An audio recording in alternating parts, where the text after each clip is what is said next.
Olá, estamos aqui de volta para a nossa segunda parte da aula remota, trabalhando ainda no arquivo da aula 1, para finalizar o estudo do princípio da proteção. Deixa eu só confirmar isso, microfone funcionando, tudo direitinho, para não ter problemas depois, né, de gravar e ter que refazer. Então, como eu ia dizendo, vamos finalizar o estudo do princípio da proteção. Primeiro princípio basilar do direito do trabalho que estamos estudando. Nós vimos que o princípio da proteção se subdivide em três subprincípios: indúbio, pro operário ou pro mísero, da norma mais favorável, estes já estudados. Nossa missão neste vídeo, estudar o subprincípio da condição mais benéfica, que também é um desdobramento da proteção. Para tanto, vamos buscar lá o nosso arquivo de aula. Está aqui, bonitinho. Subprincípio da condição mais benéfica. A primeira ideia, o primeiro conceito, a primeira reflexão que a gente traz sobre o subprincípio da condição mais benéfica é que ele trabalha em cima de ideias que se harmonizam com institutos como o do direito adquirido e o da vedação da reformatio impejus. O que nós queremos dizer com isso? A ideia do subprincípio é não permitir que haja retrocesso nas condições de trabalho do empregado. Que ele, uma vez conquistando um benefício, uma vantagem, um direito, a vida dele vai ser dali para melhor, nunca para pior. Então, né, não aquilo que ele tem de direito ele já adquiriu, é direito adquirido, não pode ser tirado ou ainda, né, não pode ser modificado para pior. Informação importantíssima, elementar, que não pode ser esquecida jamais. O princípio vale apenas para aquilo que é previsto no contrato do trabalhador, no contrato individual, aquele que ele assinou com o empregador dele, ou no regulamento da empresa, que é uma norma um pouquinho mais ampla, porque não diz respeito somente àquele empregado, mas de alcance restrito aos trabalhadores daquela empresa. Notem, nós não estamos falando de acordo coletivo, nós estamos falando do regulamento interno da empresa, que pode inclusive ser uma norma unilateral, como a maioria das vezes é. O regulamento da empresa é a própria empresa quem dita, quem estabelece, quem aprova. Dificilmente debatendo, discutindo, deliberando com os trabalhadores para ver como que eles querem o regulamento interno da empresa. Às vezes acontece, existe a possibilidade do regulamento ser negociado também internamente, mas não precisaria, por exemplo, da atuação do sindicato, porque não se trata de acordo coletivo. Então, notem, o subprincípio da condição mais benéfica vale para as condições mais benéficas previstas ou no contrato individual de trabalho ou no regulamento interno da empresa. Essas conquistas negociadas no contrato individual ou previstas no regulamento da empresa, essas não podem ser suprimidas ou diminuídas. Vamos buscar, como a gente sempre faz em relação aos princípios, se eles de alguma maneira estão consagrados na lei ou na jurisprudência. Ora, para eu mostrar que um princípio ou subprincípio está consagrado na lei ou na jurisprudência, eu preciso verificar se tem um artigo na CLT, em alguma norma esparsa, ou ainda uma súmula para ver a questão da jurisprudência, em que eu perceba, né, que aquela ideia defendida pelo princípio está sendo assegurada, prestigiada no dispositivo legal ou na súmula. Eu trouxe aqui para a gente, para nossa análise, o artigo 468 da CLT. O que diz o artigo 468 da CLT? Que nos contratos individuais de trabalho, olha o campo, contrato individual, é um daqueles em que se aplica o subprincípio da condição mais benéfica, como nós vimos ali em cima. Nos contratos individuais de trabalho, só é lícita a alteração das respectivas condições por mútuo consentimento. Ou seja, uma vez celebrado um contrato de trabalho, ele não será alterado se não for por vontade das duas partes envolvidas, entenda-se, o empregado e o empregador. É a consagração do ditado: quando um não quer, dois não mudam um contrato de trabalho. O contrato só vai ser alterado por mútuo consentimento. Ah, então, olha aí que legal. Então, sozinho o empregador não muda, então aí está feita, o empregado está protegido, como um subprincípio da proteção. A condição mais benéfica está consagrada no momento em que o artigo 468 falou que só muda o contrato por mútuo consentimento. Isso basta? Não parece suficiente, porque olha só, esse mútuo consentimento pode ser alcançado na base da pressão, na base da ameaça. Aceita reduzir seu salário? Ah, não, eu não posso, minhas contas estão todas, né, ali, meu orçamento está todo comprometido, tudo que eu ganho já tem lá o boleto correspondente, né, para ser quitado, não dá para diminuir, não. Ah, que pena, porque, né, a coisa não está fácil, o período não está fácil, então eu vou ter que mandar você embora e contratar uma outra pessoa por um salário menor. E nesse exato momento, o empregado surge de dentro dele uma vontade enorme de diminuir o salário dele. Ele até confessa ao empregador que acordou naquele dia pensando nisso, né? E achando que estava ganhando demais mesmo, e fala: não, não, você tem razão. Eu ganho muito pelo que eu faço. Você tem toda a razão de diminuir o meu salário. Quanto que nós vamos diminuir aí? Quanto que você propõe? Concordo, né? E essa esse medo, esse receio de perder o emprego ou de viver uma condição pior, fazem com que o não fruto da vontade do trabalhador, mas por uma circunstância, esse mútuo consentimento seja alcançado. Mas não é de verdade aquilo que o empregado quer e nem muito menos o que é benéfico para ele. E, portanto, ele está um pouco desprotegido nessa situação. Só o mútuo consentimento não resolve. Nós precisamos ir além e o 468 sabe disso e vai além. Porque ele diz que, além do mútuo consentimento, primeiro requisito para mudar um contrato, ainda assim, essa mudança só vai ser válida desde que não resulte direta ou indiretamente prejuízos ao empregado. Ah, agora sim.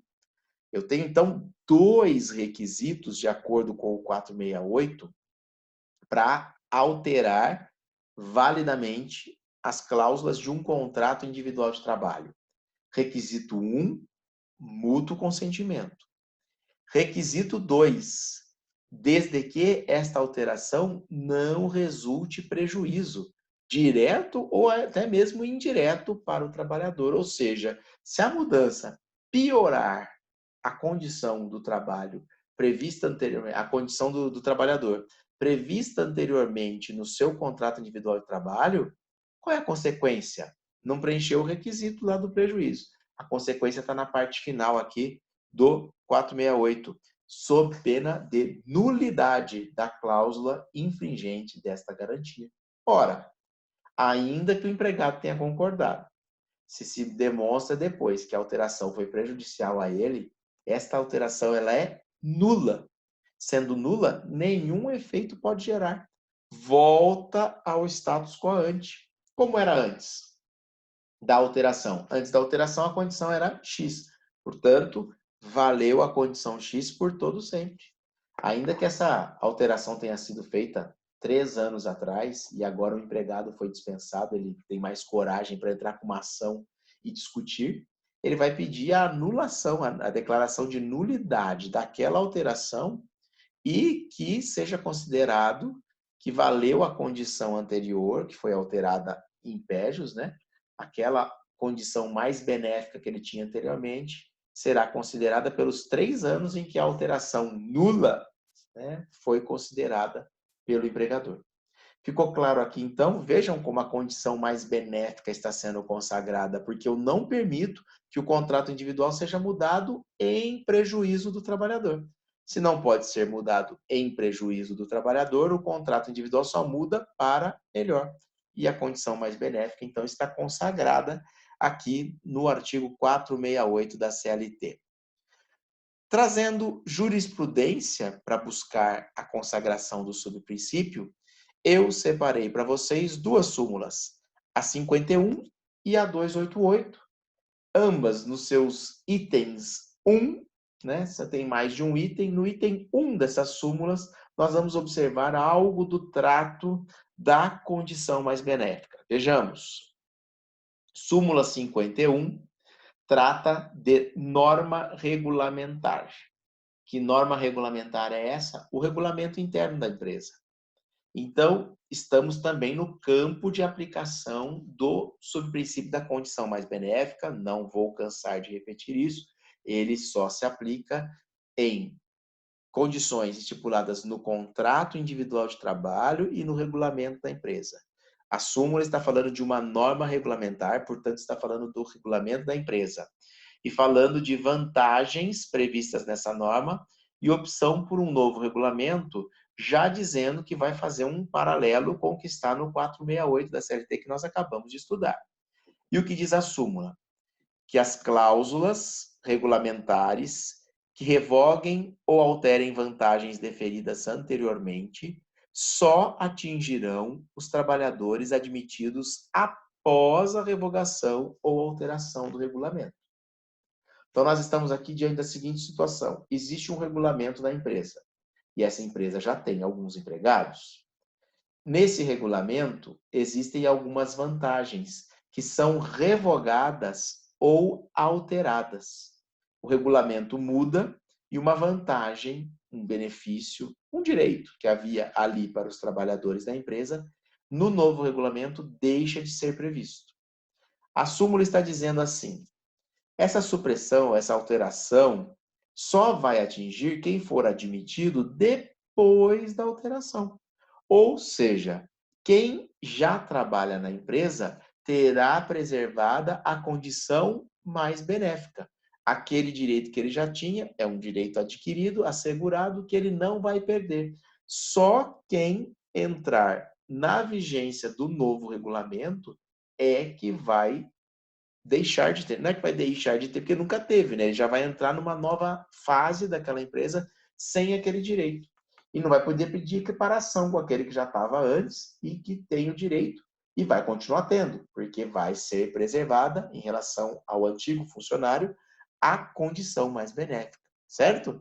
Então, uma mudança, uma supressão, a revogação ou a alteração de uma vantagem só atinge quem for admitido após a revogação ou alteração. Quem já estava não terá prejuízo, preserva-se, portanto, a condição mais benéfica.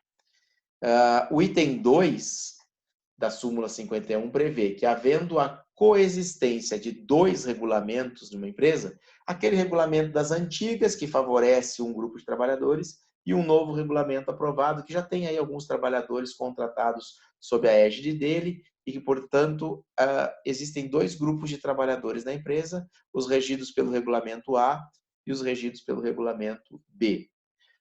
Pode ser que surja para alguém das antigas o interesse em aderir ao novo regulamento. Pode isso? O que está dizendo aqui? A opção do empregado por um deles tem efeito de renúncia renúncia às regras do sistema do outro.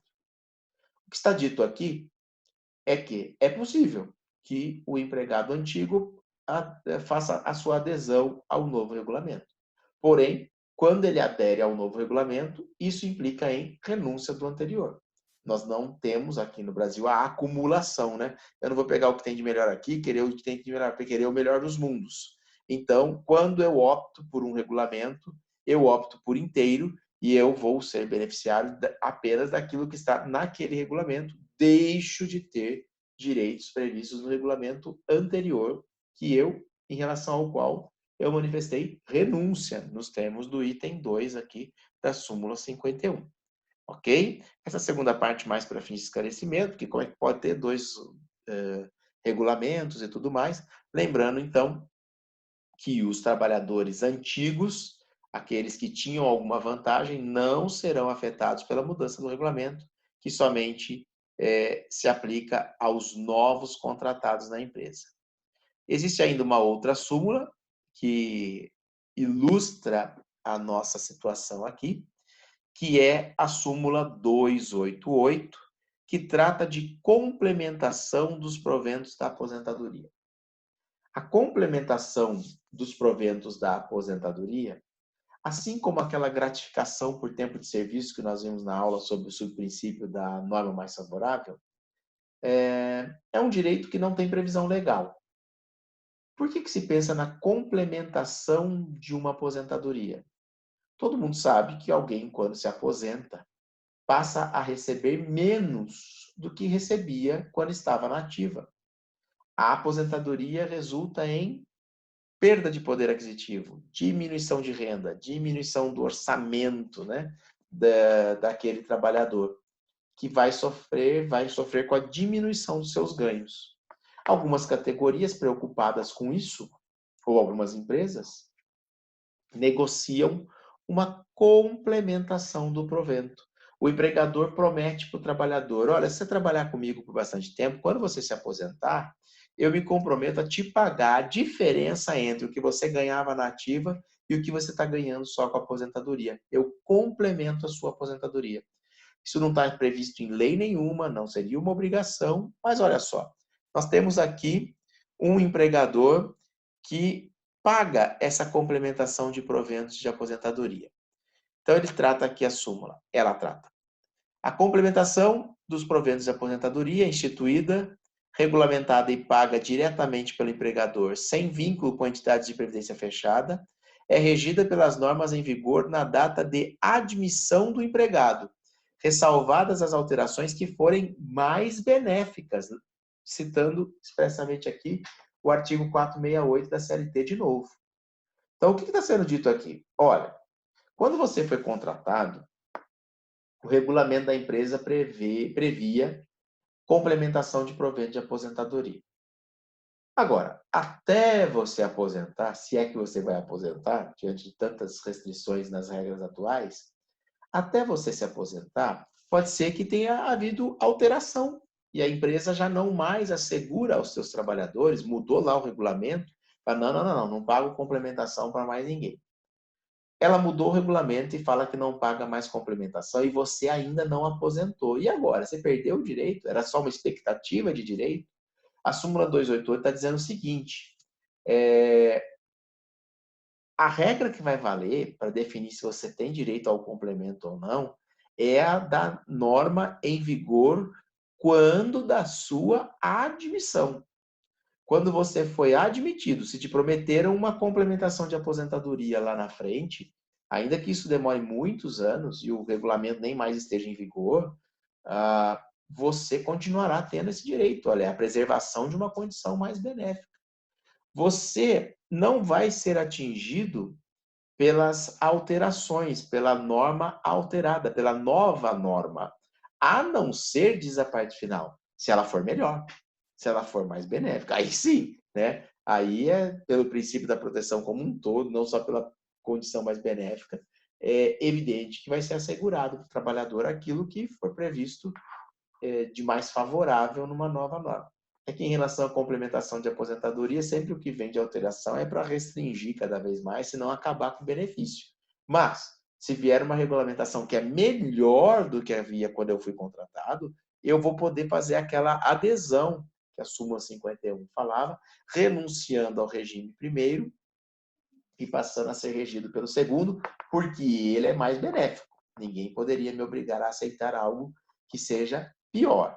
Então, notem como, tanto na súmula 288, como na súmula 51, como no próprio 468 da CLT, que foi referido nas duas, sempre aqui a condição mais benéfica estará preservada. Certo? Legal? Vimos, então, que esse subprincípio está consagrado não só na lei, como também na jurisprudência. Para que não fiquemos desavisados e desatentos, volto a dizer, o subprincípio da condição mais benéfica só vale para condições ou vantagens adquiridos por força do contrato individual de trabalho ou do regulamento interno da empresa. E aqui está o destaque. Este princípio, subprincípio da condição mais benéfica, não se aplica. Não se aplica a vantagens legais. Eu não posso invocar o princípio da condição mais benéfica, o subprincípio da condição mais benéfica, para me defender de uma alteração legislativa. A lei é geral e abstrata. Quando ela muda de forma geral e abstrata também. Ela vale para todos e quando ela é alterada, a alteração também vale para todos. Então, vantagens legais, eu não posso pensar em condição mais benéfica, porque a lei pode ser alterada. E isso vai refletir um momento histórico, econômico de um país que entende por legislar desta ou daquela maneira. E eu não posso, então, congelar toda uma massa de trabalhadores e dizer, mas esses aqui, como já tinham o direito da lei que foi revogada, continuarão tendo. Não. Nesse caso, então, a alteração legislativa pode. Vamos citar um exemplo. A reforma trabalhista teve tantas restrições, tantas mudanças para pior, um que atingiu muitos joseenses, o que diz respeito às horas em itinere. A hora em itinere é a hora contada desde quando o trabalhador sai da casa dele até chegar na empresa onde ele trabalha. Em regra, esse deslocamento ele não é computado na jornada. Quando eu estou indo para o trabalho, o meu relógio não foi disparado ainda para contar as 8 horas de trabalho do dia.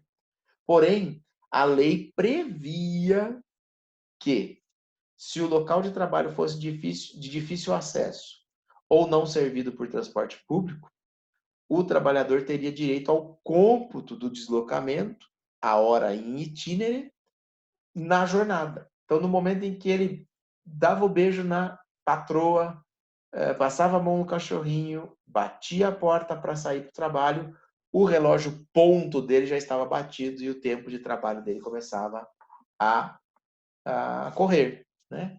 Se ele demorasse 1 hora para chegar no trabalho, ele já chegaria lá com 1 hora de trabalho. E você sabe que ele tem que gastar 1 hora para voltar. Então, 2 horas daquele dia são só para o deslocamento. Ele teria 6 horas para trabalhar na empresa. Se ele ficasse mais que 6 horas lá, ele já faria hora extra, porque se somariam as 6 mais 2 de deslocamento, eu já tenho 8 diárias. Tudo que passasse disso seria a hora extra. Então, era assim. E a reforma trabalhista veio e simplesmente revoga e muda essa condição e acaba com a hora in itinere. Muitos trabalhadores em São José tinham, inclusive, conquistado judicialmente, né, por meio de ações, milhares de ações, em que se discutia compatibilidade de horário, inclusive, que também geraria o direito à hora in itinere. E do dia para a noite, né, no dia 11 de novembro de 2017, deixaram de ter esse direito. Eles poderiam invocar o subprincípio da condição mais benéfica para dizer, poxa, eu sempre recebi hora in itinere na minha vida, agora eu não posso deixar de receber, isso é uma alteração impégios, uma alteração prejudicial, mas nesse caso a resposta é não, não se aplica o subprincípio da condição mais benéfica, porque esta vantagem, este direito que você tinha estava previsto na lei e não no seu contrato individual ou no regulamento interno da empresa. Valendo dizer, se o regulamento reproduzia o que estava na lei e assegurava a hora in itinere, mudado, alterado o regulamento, ele só ia valer para quem viesse depois e o trabalhador admitido anteriormente continuaria com o direito. Mas não é o caso. Aqui era um direito previsto em lei essa que foi alterada, revogada nesse ponto. Não há mais direito à hora in itinere e não dá para chorar o leite derramado. Não tem como invocar a condição mais benéfica.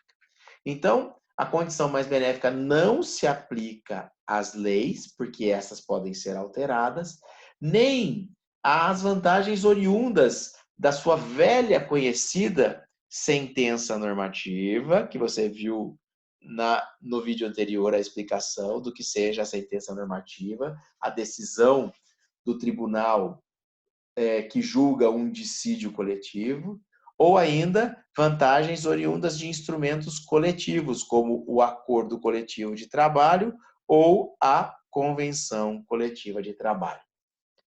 Por que que a condição mais benéfica não vale para a sentença normativa, nem para o acordo e nem para a convenção? Primeiro, porque eles não são contrato individual e nem regulamento, porque eu sei onde ela vale. E se eles não são nenhum dos dois, não vale. A justificativa aqui é porque sentenças normativas e instrumentos coletivos como o acordo e a convenção são regras, normas que estipulam, sim, direitos, porém com prazo de validade, com prazo de vigência. Acordos e convenções não podem ter duração de mais de 2 anos, mesmo prazo estipulado legalmente para a validade de uma sentença normativa. Lembra que eu falei que a sentença normativa é uma decisão judicial com prazo de validade? Portanto, como eles têm prazo, as vantagens adquiridas ali não são eternas, são pelo prazo de vigência do instrumento coletivo, do acordo, da convenção, ou ainda o prazo de validade estipulado na sentença normativa, na decisão lá do tribunal, num dissídio coletivo. Então, as leis, porque podem ser revogadas. Sentenças normativas, acordos coletivos ou convenções coletivas de trabalho, porque tem prazo de vigência, prazo de validade, estes não asseguram a condição mais benéfica. Findo o prazo de vigência de um acordo coletivo, nós vamos negociar tudo de novo e eu não posso impedir que um direito consagrado anteriormente deixe de ser consagrado agora. Não vou poder invocar a condição mais benéfica, porque senão a negociação seria também sempre para melhor, para melhor, para melhor, e isso oneraria o empregador.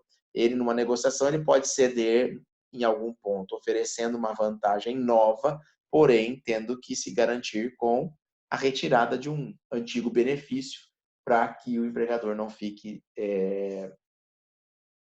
impedido de cumprir com todas as obrigações, se quebre e tenha tantas obrigações que o negócio dele não se torne viável.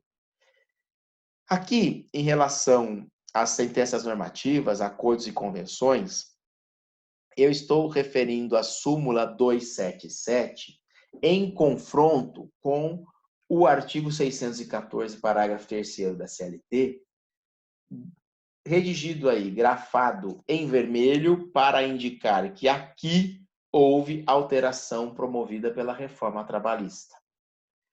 Vamos contextualizar. Vamos primeiro analisar o que diz a súmula 277 do TST. Ela trata de convenção coletiva de trabalho ou acordo coletivo de trabalho e sua eficácia, tratando de uma tal de ultratividade. Ultratividade. Nós já vamos ver o que seria isso, sendo importante destacar, porém, que esta súmula está com a sua aplicação suspensa por conta de uma medida cautelar deferida num processo de competência originária lá do Supremo Tribunal Federal, que é uma ADPF, uma arguição de descumprimento de preceito fundamental, de relatoria do ministro Gilmar Mendes.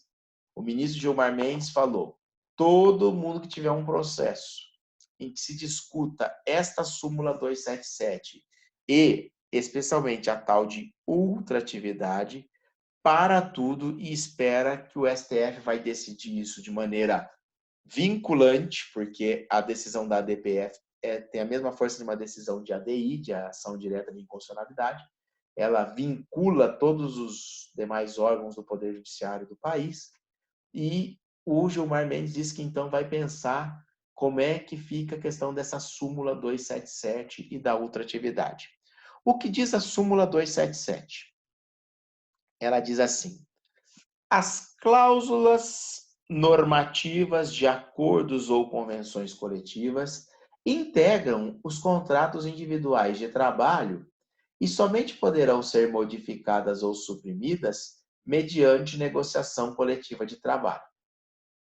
Olha só, a gente disse que a condição mais benéfica só vale para aquilo que está no acordo, aquilo que está no contrato individual ou no regulamento da empresa. A súmula 277 vem propor que o que está num acordo coletivo, já não é mais o contrato individual nem o regulamento da empresa, num acordo ou numa convenção, isso integraria o contrato do trabalho do trabalhador e só poderia ser modificada ou suprimida por negociação coletiva. Ou seja, está dizendo que esse direito incorporaria o patrimônio jurídico do trabalhador, né? Se integraria ao contrato de trabalho dele e só uma nova negociação poderia mudar. Aqui, inclusive, esquecendo do prazo de validade. Porque é muito comum uma convenção ou um acordo, eles chegam no seu termo final, no seu prazo de validade, 2 anos após a celebração, por exemplo, e ainda não há uma norma, um acordo ou uma convenção que o substitua. De repente, a categoria nem está conseguindo negociar esse ano e vai ter que ir para dissídio. Você já sabe o que é isso, né? Buscar pela via da sentença normativa. Como é que fica a categoria nesse momento em que o acordo coletivo ou a convenção coletiva que estava em vigor chegou ao seu termo final de vigência e ainda não existe outra norma? Se eu me apegasse à literalidade da lei, eu ia ter que dizer, olha, acabou, a partir daqui, do encerramento da vigência da convenção ou do acordo, o empregado só tem os direitos que estão em lei e vai esperar um novo acordo, uma nova convenção, ou, quiçá, uma sentença normativa para lhe enriquecer no seu patrimônio aí de direitos trabalhistas. Bom, é uma maneira. A súmula não quer isso, não quer que o trabalhador fique desprotegido. Então, ela diz, o que está num acordo ou numa convenção vai valer, só pode ser modificado ou suprimida mediante negociação coletiva de trabalho. Só quando vier uma outra convenção, um outro acordo ou uma sentença normativa, que o direito previsto na norma coletiva anterior vai deixar de existir e de beneficiar o trabalhador, ainda que passados os 2 anos. E a isso se dá o nome de ultratividade, que é conceber a possibilidade de uma norma coletiva, acordo ou convenção, ir além dos 2 anos e esperar uma nova norma coletiva que a substitua para, então, deixar de assegurar para o trabalhador um direito lá previsto. Isso é a ultratividade, defendida pelo Maurício Godinho Delgado. A súmula 277 até 2012 dizia exatamente o contrário. Ela dizia: cláusulas que estão numa convenção ou num acordo valem pelo prazo de validade, ponto final. Maurício Godinho Delgado foi para o TST, tinha um entendimento diverso e conseguiu, numa rodada lá de análise e atualização de súmulas, aprovar aí o seu entendimento pela ultratividade, permitindo que a norma coletiva valha por mais de 2 anos, quando ainda não houve outra nova que a substituísse. Pois bem, mas olha só o que a reforma trabalhista trouxe. Uma nova redação para o artigo 614, parágrafo 3º, pela Lei 13.467, que é a lei da reforma trabalhista. O parágrafo 3º do 614 diz hoje: não será permitido estipular duração de convenção coletiva ou acordo coletivo de trabalho superior a 2 anos. Bom, isso não é novidade, sempre foi assim. O prazo máximo era de 2 anos, mas se entendia pela ultratividade, de continuar valendo enquanto outra não viesse. E o legislador reformista de 2017 coloca, então, para acabar com essa farra, sendo vedada, proibida a ultratividade. O 614, parágrafo 3º, portanto, volta a propor que o entendimento que prevaleça é aquele da antiga súmula 277, que não consagrava a ultratividade, ou seja, o que eu tenho num acordo ou numa convenção vai valer enquanto o acordo e a convenção estão em vigor. Deu o prazo de vigência, se não tem outra norma, a culpa não é minha, aquela que completou 2 anos não vale mais e eu fico esperando uma nova norma. E nesse período não há instrumento coletivo aplicável para uma categoria e para os trabalhadores ali a ela pertencentes individualmente considerados. Note que o entendimento atual não garante para o trabalhador a condição mais benéfica, porque estamos tratando de algo oriundo de acordo ou convenção coletiva e não do contrato individual ou do regulamento interno da empresa. Como é que vai ficar a questão da súmula? Pois bem, o 614, parágrafo 3º, tem uma redação recente, parece que vai prevalecer a vontade do legislador e nós vamos esquecer a ultratividade e acordo e convenção serão realmente exemplos de instrumentos que não garantem a condição mais benéfica, porque eles têm prazo de validade. Aquela condição, aquela vantagem vai valer tão somente no período de validade do instrumento coletivo, acordo ou convenção. Ok? Nossa, e já foi? Que bom! Tá explicado aqui, então, o subprincípio da condição mais benéfica. Eu não vou continuar direto neste vídeo para o princípio da irrenunciabilidade, porque entendo que vai ficar muito longo. Para o princípio da irrenunciabilidade, nós vamos ter que trabalhar alguns conceitos e no final ainda vamos falar dos artigos 611A e B da CLT, que eu não transcrevi aqui ainda, e a análise vai demandar algum tempo. Então, este vídeo fica realmente só para o subprincípio da condição mais benéfica. Podemos dizer que o princípio da proteção, portanto, está estudado nas suas três facetas, tanto do indúbio para o operário, quanto da norma mais favorável e agora da condição mais benéfica. Eu volto para falar da irrenunciabilidade no próximo vídeo. Até daqui a pouco.